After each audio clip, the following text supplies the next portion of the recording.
Oke, bismillahirrahmanirrahim. Assalamualaikum warahmatullahi wabarakatuh. Nah, pada video kali ini saya bahas mengenai SSI ya. Pembahasannya itu saya lebih kepada setting keamanan saja. Jadi secara teori itu apa sih? Tapi akan bahas ya secara teorinya bentar. Jadi apa sih SSI itu? Yaitu Secure Share ya. Dimana dia adalah satu tools untuk melakukan beberapa konsep ya. Pertama remote file transfer, remote command execution, channeling, trust git operation, backup synchronize, instalasi SSH. Oh enggak, ini ya sampai sini ya. Jadi SSH itu ya itu tadi ya untuk secara fungsionalnya. Nah, untuk melakukan instalasi ini saya digunakan di Ubuntu ya. Server Ubuntu ya di sini. Kalau di Ubuntu gampang aja ya, tinggal update dulu terus install open SSH ya. Open ini ya, open strip server gitu ya. Jadi diinstal ya. Nah, untuk menjalankan juga mudah, tinggal kita start, enable untuk melakukan supaya jalan ya, pada saat di restart. Nah, untuk melakukan remote pun sederhana seperti ini ya. Jadi nanti tinggal dicoba saja. Nah, untuk melakukan keygen pun bisa gampang. Nah, ini untuk apa sih? Untuk kita mau melakukan login ke beberapa server tapi tanpa login gitu. Masuk ke server tanpa login. Nah, itu gunakan ke SSKI. Mungkin ini video sebelumnya ada, coba aja nanti saya simpan ya linknya. Nah, cara mengkopinya. Nah, di sini yang saya akan tekankan yaitu bagaimana melakukan konfigurasi ya. Konfigurasi di SSH-nya ya. Nah, ini sangat fatal ketika itu tidak bisa ditembus ya. Jadi tidak aman ya. Dia harus diamankan mengenai SSH config ini gitu ya. Nah, yang pertama itu kita harus melakukan backup dulu, takut salah setting ya. Backup saja dulu nih. Caranya backup ya ini CP aja ya. Jadi mungkin saya akan langsung sambil dicoba ya sampai saya praktekkan.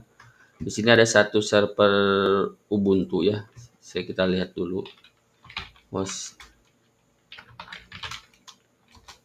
Hostname ya. Ini saya mau ini dulu deh. Nah, ini hostname. Ya, ini di Ubuntu terus SSH versinya ya. Ini agak ini ya, coba dulu aja. Nah, ini hanya melakukan pengecekan aja, nanti dilihat di sini ya versinya ya. Di Open SSH 9.6 VI ya. Nah, gitu ya. Itu untuk versinya. Jadi kenapa sangat perlu sekali untuk penyesuaian pada saat konfigurasi ya. Nah, kalau di Ubuntu ya, saya mungkin perbesar dulu. Kalau di Ubuntu itu ininya tinggal kita ini ya file enggak etc ya. Nah, di sini ya, lokasinya di sini ya kalau di ini lokasi untuk melakukan konfigurasi ya. Lokasinya ya di sini. Nanti bisa kita perhatikan di sini ya. Bisa SSHD config ya. Jadi caranya saya pakai nano. Kalau editor ini nano ya. Mau bisa pakai yang lain VI atau apa aja yang dibiasain. Nah, ini ya nano. Nah, ini konfigurasi di SSH-nya ya. Nah, gitu ya. Ini untuk lokasinya ya. Jadi lokasinya ada di sini ya. Nanti kalian bisa coba di sini. Nah, untuk setting itu sendiri harus di copy ya. Nah, saya udah melakukan copy ya. Kalau nggak salah di sini ada copy nggak? Saya di sini ya. Ini. Misalkan gini ya. CP dulu ya. CP dulu. CP SSHD config jadi SSHD apa tadi di ininya jadi bug lah ya. Backup gitu ya. Oke, ini bisa pakai backup lah. Nah, gini. Jadi nanti kalau misalnya ada masalah balikin lagi aja. Ingat ya, ini harus di testing dulu ya. Jadi tidak semua yang saya kasih ini bisa diimplementasi di server karena tadi spesifikasi harus diperhatikan juga ya. Jadi mulai OS-nya, sistem operasinya, servernya ya. Yang kedua ininya apa? eh SSH-nya gitu ya. Harus disesuaikan ya. Nah, ini yang saya uji itu di tadi ya versinya udah saya tunjukkan dan Ubuntu OS-nya Ubuntu.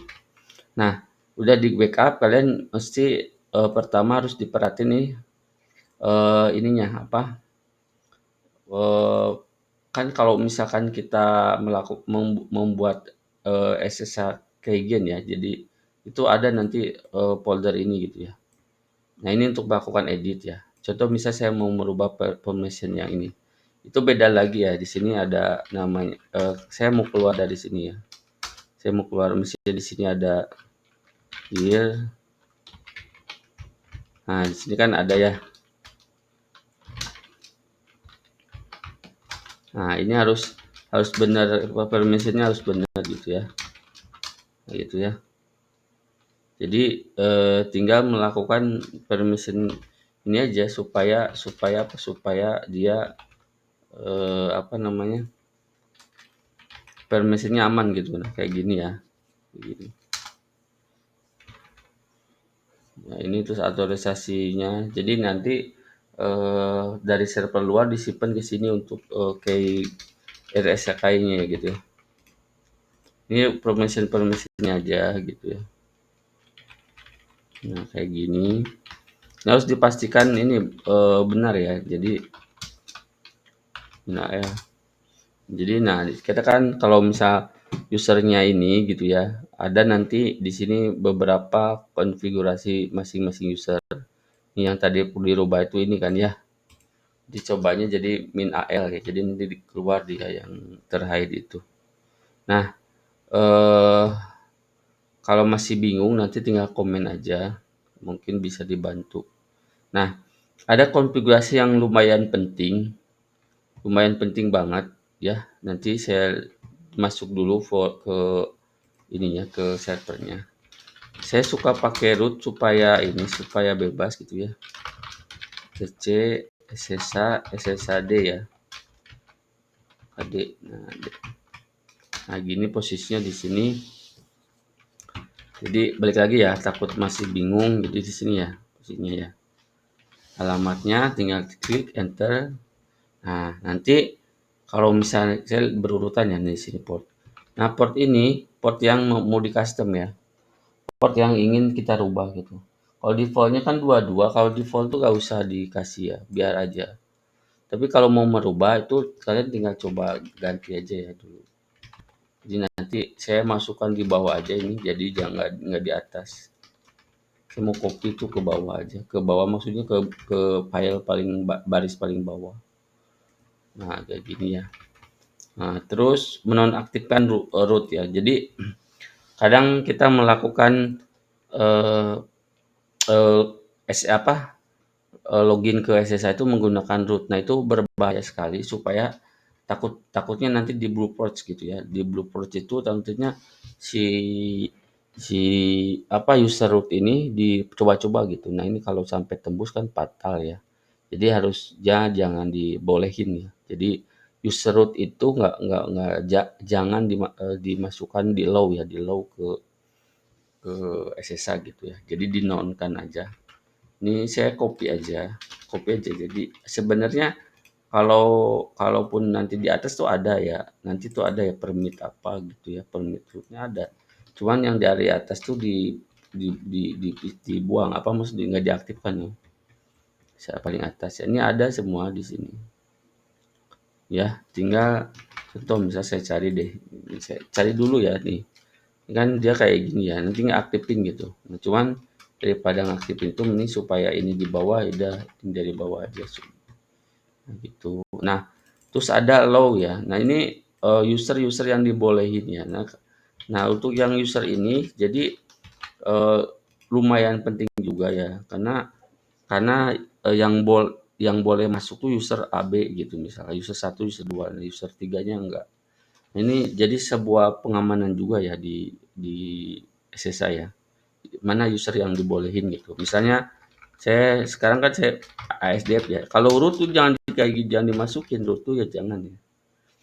Terus user apa ya, nanti pakai spasi aja, user apa yang boleh.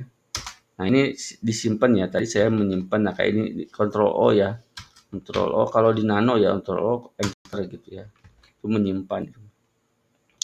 Nah public key authentication, jadi tadi kalau kita pakai ini ya, misalkan yang tadi tuh mungkin masih bingung ya, SS apa nih, ini ya pakai SSH keygen ya. Kalau ini SSH keygen ini membentuk sebuah kunci privat dan kunci publik itu. Nah, seperti saya contohin deh. Ini saya masukin dulu sini ya. Sebenarnya no dulu deh. Nah, nah ini bisa ya, dari sini dibuka aja. Misalkan di yesin gitu ya. Terus lanjut dulu ya, nanti saya tunjukin. Nah, ini yang apa, host kunci host lama di Knowin gitu ya. Nah, ini bisa di Knowin gitu ya. Terus apa lagi? Nah, protokol ini penting juga. Protokol tuh bisa, kalau kalian masih perlu protokol satu kayak gini gitu, tapi lebih baik yang satunya buang aja, mending kita pakai protokol 2 gitu ya. Disimpan di bawah, perubahan-perubahan tuh biasa saya simpan sih. Jadi ini opsional ya. Jadi kalian bisa mending kayak gini deh, disaranin dipakai protokol 2 gitu. Nah, ini boleh pakai, boleh enggak kalau ini ya. Kalau ini dia untuk percobaan login gitu, mau berapa kali gitu. Jadi ya ini terserah ya, mau pakai mau enggak juga. Jadi misalkan kita salah satu, salah dua, salah tiga gitu, salah memasukkannya sampai 4 kali. Nah biasanya terjadi apa gitu, keluar biasanya. Nah itu ya. Selain itu juga SSH masih diamanin ya. Salah satu pengamanan itu dia harus menggunakan salah satu pengamanan dia menggunakan file to ban gitu. Nah, jadi di file to ban-nya itu kita tinggal melakukan konfigurasi di SSH-nya ya. Jadi nanti ini beda modulnya file to ban-nya. Cuman saya ngasih arahan seperti ini, diamankan juga gitu ya, menggunakan file to ban. Nah, dari pengamanan SSH tadi yang saya kasih ini ya tadi ya. Tinggal copy aja, disimpan di yang tadi. Apalagi ini ya. Yang warna pink ini sangat sangat bagus sekali ya untuk diterapin ya. Di yang lain boleh, maksudnya yang warna-warna lain tuh minor ya. Yang penting itu ini. Penting banget. Mungkin sama yang export ini ya. Oh, yang forward deh ya. Ini nih forward. Ini penting juga ya. Gitu. Jadi maksudnya gini, takutnya jadi sebuah permasalahan ketika itu misalkan kita terapin semua langsung gitu. Jadi harus benar-benar disesuaikan kebutuhannya. Cuman untuk yang ini yang warna-warna pink ini itu menurut saya sangat-sangat disarankan sih gitu ya. Kecuali yang warna-warna lain, warna putih ya, warna putih atau warna apa nih ya. Ini bisa bisa pakai, bisa enggak boleh gitu ya. Gitu ya. Nah, untuk warna-warna pink kalian menurut saya ya itu harus diaktifkan gitu. Maksud di setting gitu. Gitu ya. Jadi simpan di paling bawah aja di konfigurasinya kayak gini ya. Yang warna-warna pink simpan sini gitu ya. Nah, kalau kalian misalkan apa namanya mengubah portnya, kalian kasih kayak gini. Tapi ingat kalau misal portnya udah dibuka, jangan keluar ya. Kalau nanti kalian nggak bisa masuk ke server. Kalian harus cek status firewallnya. Nah, di sini harus UPW low 22 gitu ya. Nah, ini harus ada gitu. Jangan sampai dikasih port itunya tapi port 22 tapi 2222 ya. Tapi di ininya nggak di low gitu. Jangan sampai gitu. Jadi tetap dia nggak mau masuk kalau gitu. Ya, jadi harus selaras ya. Kalau nggak mau lah, nggak mau. Misalkan ya, kalau portnya 223 misalnya kayak gini. Di sana pun yang tadi di low 223 gitu ya. Misalnya, misal ya, kalian bebas mau pakai port berapa aja. Cuman di sini harus di low misalnya gini ya. 2233 ya. Nah, kayak gini harus di low.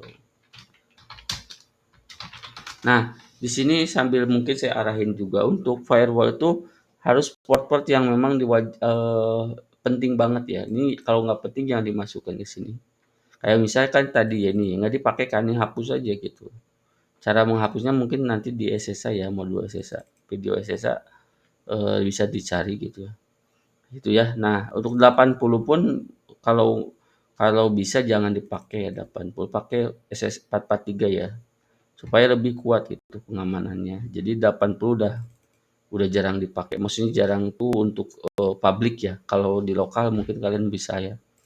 Kalau udah website-website ya umum di internet kalian jangan menggunakan port 80 ya. Disarankan. Nah, ini port default SSH itu di low. Yang tadi yang awal ya. Ini kalian hapus aja bisa. Nah, gitu ya. Terus apa lagi? Ini ya mengenai SSH. Jadi salah satu pengamanan yang harus dilakukan dari SSHD ya. Supaya aman SSH-nya gitu ya. Nah, kalau kalau ini perintah-perintah untuk melakukan restart. Kalau misal udah biasanya kalau misal udah melakukan setting-setting itu harus dilakukan restart gitu. Nah, kalau ini kan melihat status kayak gini ya nih. Log-lognya pun ada ya. Ini ada yang coba login gitu ya. Itu ada yang diterima gitu ya. Nah, jadi ini apa namanya? Historinya gitu. Nah, tadi mungkin hasil SSH ini ya. Saya mau masuk ke sini. Di sini ada biasanya ada CD. Nah, di sini ada nanti ada yang kuncinya ya. Bisa aku nggak belum ada ya. Kalian bisa kayak gini nih untuk kalau mau ada gitu ya. Mau ada tuh gini. Kayak gini bisa kalian praktekkan mana ya? Ini nih. Jadi ini tuh membuat kunci SSH gitu ya. Nah, gini. Jadi kayak gini ya, pasti aja di sini. Ini jangan diisi lah, biar aja kayak gini. Jadi kosongin aja, nanti keluar ya. Nah, kayak gini ya. Jadi kan tadi nggak ada ya. Nah, yang dipakai ini biasanya yang ini, yang versi, yang pub ya. Yang di sharing-sharing tuh pub. Di public ya. Ini. Jadi ini tuh key-nya tuh disimpan ke mana aja masa ke GitHub, ke Bitbucket, ke server A, server B gitu ya. Itu kalian bisa disimpan. Kalau udah disimpan tinggal udah setting, nanti tuh si apa namanya? Nanti tuh di servernya disimpan gitu. Jadi kita masuk ke server A, server B, server C yang udah disetting SSH key-nya dimasukkan ke dalam sini jadi ke autorisasi key ya. Jadi dia login masuk ke server tanpa login. Itu sih intinya di situ. Ya, ini di dalamnya nih isinya ini gitu. Jadi ada ini tadi SSH key-nya seperti ini ya. Beda-beda sih sebenarnya ada RSSH-nya. Kayak tadi saya menggunakan apa ya tadi lupa. Nah, ini kan SSH key. Jadi ini pokoknya nanti kalian cek aja ini di sini mungkin agak-agak beda-beda yang tergantung sistem operasinya yang untuk versi berapa. Cuman kalau di sini dia seperti ini ya, agak pendek gitu. Biasanya lebih banyak sih gitu ya. Nah, gitu ya untuk mengenai SSH lagi ya. Udah mungkin seperti ini. Nah, kalau ini untuk melakukan pengkopian, misalnya saya mau mengcopy ya, bisa mengcopy ini ya. Nah, ini tanpa saya copy manual itu bisa menggunakan yang tadi ya. Yang ini ya, SSH copy ID ya. Jadi kita di copy ke sana udah. Nanti otomatis masuk ke file yang ini ya. Nanti tuh di server yang disimpannya masuk sini gitu. Oke, mungkin seperti itu. Kalau ada pertanyaan bisa di komen-komen aja. Ingat ya guys, kalian harus mencobanya di development ya, di apa namanya di server dev ya. Jadi harus dicoba dulu di server dev. Jangan sampai salah setting ya. Jadi nanti fatal. Jadi nggak bisa masuk kalian gitu ya. Kalau salah setting ya. Oke, mungkin seperti itu. Terima kasih. Assalamualaikum warahmatullahi wabarakatuh.